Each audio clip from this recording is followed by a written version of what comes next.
Hey, Cassis Adobe's Pastor John here with a Quicktake. And so this week we have a wedding to go to, and there are bridesmaids. And in the ancient world, in Jesus' times, the bridesmaids were responsible for providing the lamps and the light for the reception. And so they would wait for the groom to come over to the bride's house into their compound, and everybody would come on in. They'd have their lamps lit, and then a big party could start. And so we have a story of some um, bridesmaids who are waiting, and five of them are very excited. And so they went ahead and they lit their lamps really early, and they kept them burning. And the wasn't there, and the groom wasn't there, and the groom wasn't there.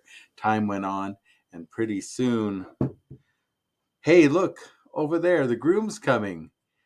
Their lamps look like this. Okay, their lamps are totally almost burned out, and so they say to the other bridesmaids, hey, can you give us some of your oil, or in this case this is wax, and so that we can replenish our lamps, and so we can join in the party. And the other bridesmaids said, I'm sorry, but no, we have to keep ours full. And so they went in, and they were able to go into the party. These, unfortunately, once their wax ran out or their oil ran out, they were left in the dark. And so when I was younger, this story always bothered me, because I'm like, how selfish. Why don't they share? And they were just excited, and so they let their lamp oil run out.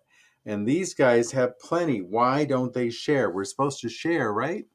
Well, what has been brought to my attention about this is, if these guys run out of their oil, then the party will all be in black. Halfway through the party, no one will have any light. And so that's the point of it, is they have a responsibility to other people. And so they have to keep themselves going. It's unfortunate that these went out, but they would be in the dark. They would be in the dark. Everyone would be in the dark. Okay? So the point of all this is, it's not about being selfish or hoarding, or being overly frugal with your goods. It's about what keeps you going. Okay?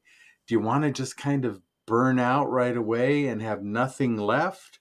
Or do you want to be able to have that strength and that fuel that you need to go on and help other people? A long time ago, another pastor told me, no pastor here in my church, but a pastor when I was younger, said, be the body of Christ. Be devoured and eaten up until there's nothing left. And then I thought that's the way it was. And so I let myself get eaten up, and I was exhausted and tired, and I didn't have anything to give. And I actually was making myself sick.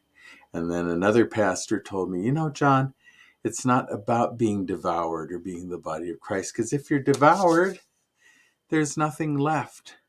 And if there's nothing left, you have nothing to share with anyone. And so that's the point of the story. Don't let yourself get burned out. Keep enough fuel to keep yourself going for others and for yourself. And that's the lesson. So be well, be safe, of course. Be a blessing. That's the other part of this story, is about being a blessing, and not getting to the point where you're barely keeping on. Keep enough fuel. All right. Peace.